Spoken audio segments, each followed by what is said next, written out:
je bénis le Seigneur quand, vous savez, quand on te dit, j'en parlais à une sœur la dernière fois, avant-hier justement, on me dit, il y a le week-end de réveil, ce serait bien que des sœurs puissent partager et tout. Donc, qui voudrait bien partager tout ça? Ah, Mélissa, tu ne voudrais pas? Je dis, moi, je veux toujours. Moi, je ne sais pas. Pourquoi? Pourquoi je veux toujours? Pas parce que je sais ce que je vais partager. Pas parce que je connais le grec et l'hébreu. Pas parce que j'ai lu la Bible 10 fois. Ça n'a rien à voir. Je veux toujours parce que c'est impressionnant comment le Seigneur agit. C'est tellement beau que d'avoir la grâce d'être participant de ça, c'est trop bien. Donc je veux. Pas parce que quand je vais venir, j'ai reçu une vision exacte de ce que je vais dire 2 jours à l'avance, non. Mais parce que je sais une chose, c'est que comme la chose ne me concerne pas, et que ça le concerne, et comme il ne gâte jamais son nom, ça va bien se passer. Ça va bien se passer, c'est-à-dire il a quelque chose à faire passer.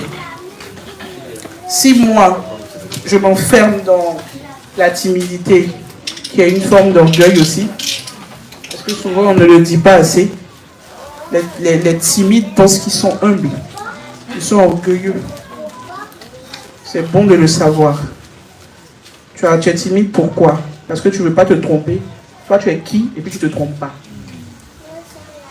Toi, tu es comment? Tu es le Seigneur, tu sais comment pour toi là. On peut se tromper et puis ça fait quoi? On est en train de faire thèse de doctorat. Voilà. Thèse, doctorat en théologie, je ne sais pas. Non. On est en train de parler du Seigneur. Et il faut qu'on comprenne, en tant que, peut-être si je parle à des timides ici quelque part, il faut que vous compreniez qu'il ne s'agit pas de vous. En fait, il ne s'agit pas de nous. C'est-à-dire, il s'agit du Seigneur. Il faut qu'on, nous tous en tant qu'enfants du Seigneur, il faut qu'on comprenne ça. Quand on te dit, par exemple, quand l'église aussi qui a reçu l'autorité du Seigneur, qui est le corps du Mashiach, quand voilà, il y a des frères et tout, des frères et des sœurs qui craignent le Seigneur, qui, voilà, dans la pensée du Seigneur, te disent, écoute, ce serait bien fidèle que tu partages quelque chose. Ah, mon frère un tel, ma soeur un tel, ce serait bien quand même que tu puisses partager quelque chose. C'est pas parce que tu es une star, en fait. Tu n'es personne. C'est juste que le Seigneur a déposé dans leur cœur pour leur dire, écoute, aujourd'hui, par rapport à ce que je veux partager, j'ai déposé quelque chose dans votre frère ou dans votre sœur. Donc, ce jour-là, il doit parler ou elle doit parler de ma part. Actuellement, comme mon frère, il a joué, aussi il a joué du piano, personne ne connaît la marque du piano. À la limite, ça ne nous dit rien. On ne sait même pas c'est quel piano, c'est quelle marque, il a quel âge, il était fabriqué où, est-ce qu'il a le visa. On ne sait pas tout ça, c'est pas tant notre problème. L'essentiel, c'est que la mélodie, la présence du Seigneur qui doit se dégager là, se diffuse. Maintenant, imaginez-vous, après le piano, vous dites, ouais, non, merci, non, fallait pas, non, vraiment, voilà, hein, je vous remercie. Genre, on applaudit le piano, quoi. Ah, et puis le piano, maintenant, qui répond, ah, vraiment, fallait pas, non, vous savez, en fait, c'est toutes ces années de fabrication, vous savez, depuis 1900, je sais pas combien, je suis un piano, donc, voilà. Non. Après rire. Et pourtant, il y en a qui s'arrêtent et puis ils ont prié, quelqu'un est tombé et puis, bon, nous on ne voit pas, mais c'est le ballon qui gonfle. Mais nous on ne voit pas. Mais le Seigneur qui voit, il dit, oh Seigneur, mes enfants là. Voilà. Et je bénis le Seigneur parce que je ne savais pas de quoi j'allais parler. Et puis bon, finalement, je veux nous encourager à quelque chose. On parle du réveil. On a parlé du réveil durant plusieurs jours. Et ça ne suffirait pas d'ailleurs. Mais je sais une chose, c'est que le réveil, c'est faire confiance au Seigneur. C'est faire confiance au Seigneur. C'est croire que lorsque le Seigneur nous dit qu'il est avec nous, c'est qu'il est vraiment avec nous. C'est croire que Lorsqu'on parle, on sort et on partage la parole du Seigneur au travail, dans la rue, dans le bus, c'est de croire que le Seigneur est avec nous et qu'il fera ce qu'il a prévu de faire. Parce que comme je le disais depuis, il ne s'agit pas de nous, il s'agit de lui. Celui qui est important, c'est lui. Celui qui doit être prêché, c'est lui. Celui qui doit être vu, c'est lui. Celui qui doit être glorifié, c'est lui. Celui qui doit être élevé, c'est lui. Celui qu'on doit retenir quand on va se lever d'ici pour rentrer à la maison, c'est lui. En fait, c'est de lui dont il s'agit. Du début jusqu'à la fin. Maintenant, oui, grâce au Seigneur, nous méditons sa parole. Parce que c'est important de savoir quelles sont ses promesses. Donc nous méditons sa parole. On prend la Bible, on regarde. De Genèse à Apocalypse, on lit une fois, on retourne, on lit 2 fois, on revient, on regarde un peu ici, on tourne et on a l'impression qu'on n'a jamais vu. On lit 3 fois. Et puis après ça, on dit attends, mais est-ce que j'ai déjà lu même? Parce que tu as l'impression qu'il y a quelque chose de nouveau. Il y a sa présence qui est là. Ah, Seigneur. Il y a une belle présence du Seigneur qui est là. Je prie que le Seigneur puisse nous ouvrir les yeux. Vous allez voir, c'est comme une petite fumée, c'est bizarre. C'est comme une nuée là qui est là comme ça. Ah, c'est trop beau. Ah, c'est beau. Je l'ai dit.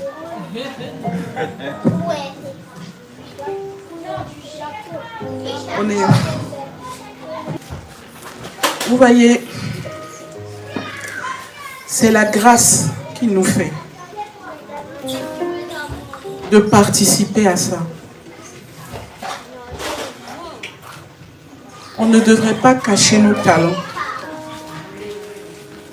On ne devrait pas cacher nos dons. On ne devrait pas te supplier d'exercer. C'est pas normal. Le réveil aussi, c'est ça. C'est de savoir où le Seigneur nous veut et puis de le faire, tout simplement. On ne doit pas te supplier. Nous savons tous qu'il y a peu d'enseignants, parce que la Bible en parle. Donc si tu as reçu l'enseignement, pardon, on ne va pas faire j'ai l'honneur. On ne va pas t'adresser un courrier en particulier pour dire s'il te plaît, viens enseigner. Tu le sais, tu l'as reçu, tu le partages. Tu sais que le Seigneur t'a donné quelque chose dans l'encouragement, dans l'exhortation. On n'a pas besoin de te supplier pour ça. Tu n'es personne. Si tu ne le fais pas, quelqu'un d'autre le fera à ta place. Mais c'est dommage de manquer ça. Tu sais que le Seigneur a déposé quelque chose en toi, fais-le. N'attends pas que tout un comité vienne te demander pardon pour le faire. C'est pas normal. Ce n'est pas normal. Ce n'est pas normal. En tant qu'enfant du Seigneur, ce qu'il a déposé dans ton cœur, c'est pas pour toi seul. C'est pour la famille. Selon la chair, oui. Mais c'est pour la famille dans le Seigneur. Ce sont de belles choses.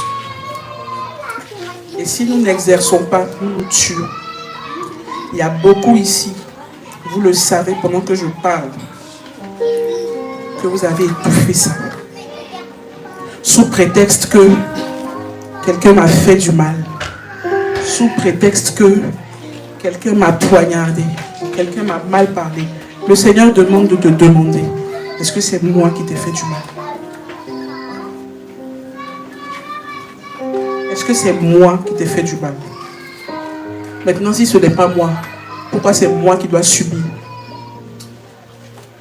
Pourquoi c'est moi qui dois subir? Pourquoi c'est à moi qu'on doit désobéir? Parce que quelqu'un d'autre t'a fait du mal. J'ai quelque chose à voir avec ça. Le Seigneur est là et il est prêt à agir. On en parlait. Beaucoup de choses se sont passées. Il y a eu des scandales, comme la Bible le dit. Il y a eu des séparations, comme la Bible le dit. Beaucoup de choses sont passées parce que il y a quelque chose qui veut déverser. Si vous remarquez, vous allez voir que nos réunions ne sont plus les mêmes. Pour ceux qui sont là depuis un certain temps, vous allez voir que nos réunions ne sont plus les mêmes. Il y a une présence du Seigneur qui se dégage. sans que quelqu'un n'ait fait un jeûne à sec de 3 jours. Il y a une présence du Seigneur qui couvre le lieu, sans que quelqu'un ne soit exceptionnellement exceptionnel, le prédicateur international de je ne sais quoi. C'est pour nous dire qu'il ne s'agit pas.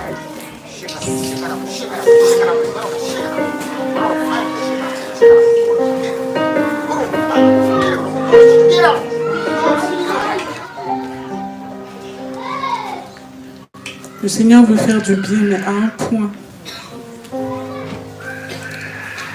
Je prie qu'il ouvre nos cœurs, qu'on comprenne son amour. Vous savez, l'enlèvement est là. C'est à la porte. C'est le temps de se réveiller du sommeil, car le salut est plus proche de nous que lorsque nous avons cru, n'est-ce pas? Le salut est plus proche de nous que lorsque nous avons cru. Le Seigneur veut avoir une relation particulière avec toi. Tu es jeune, c'est pas un problème. On en a parlé hier. Non? Tu es une femme. Ce n'est pas une incapacité. Le Seigneur veut avoir une relation particulière avec toi. Il ne veut pas que tu parles de quelque chose que tu ne sais pas. Il ne veut pas que tu parles de quelque chose que tu ne connais pas. Ici, ce n'est pas une vie professionnelle où on compte les années d'expérience. Non, c'est pas ça. Ici, c'est la qualité qu'on a avec le Seigneur, la qualité, la relation qu'on a avec le Seigneur. De sorte à ce que quand on parle de lui, c'est pas comme si c'était une charge qui nous était imposée. Mais c'est quelque chose dont on ne peut pas s'empêcher. De sorte que lorsqu'on se retrouve avec lui dans la prière, ce n'est pas parce qu'on est obligé, mais c'est parce qu'on aime ce qui se passe. Parce qu'on le connaît. Je ne sais pas si vous voyez de quoi je parle. Il est important de le connaître. On peut venir s'asseoir ici pendant 2-3 ans et puis on ne sait pas qui il est. Ce n'est pas normal. Il faut connaître le Seigneur. On n'est pas des religieux. On sait de qui on parle. Le monde est rempli de religieux. Il a besoin de voir les fils du Seigneur. La Bible dit que la création attend quoi? Avec un ardent désir, la révélation des fils d'Élohim. On a besoin de voir les fils d'Élohim. On a besoin de voir les filles de Machia. On a besoin de voir. Le monde est malade et il a besoin de savoir. Il a besoin de savoir ça.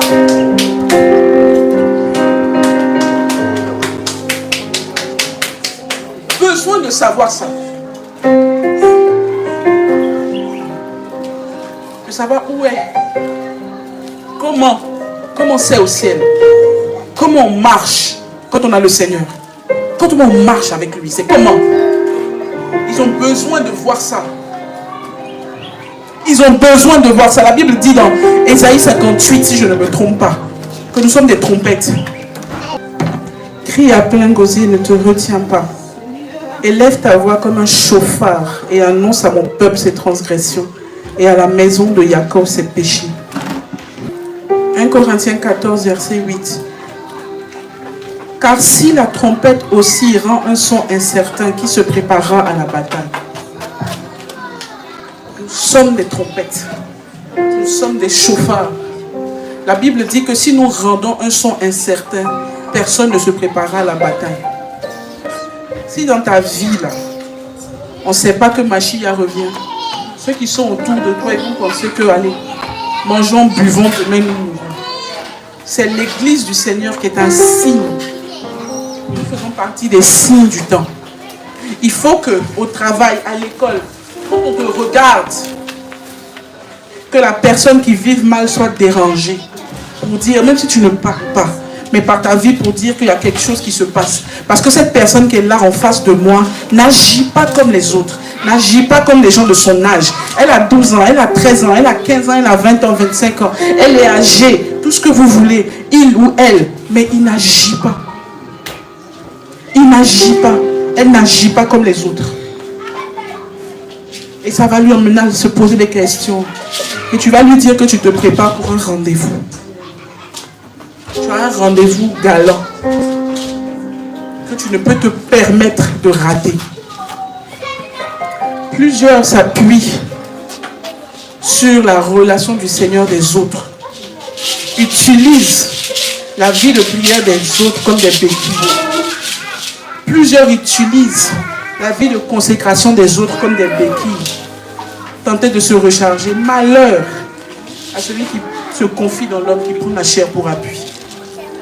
Ce n'est pas la vie de prière de ton frère ou de ta soeur qui va te sauver toi. Le Seigneur veut une relation avec toi. Amen.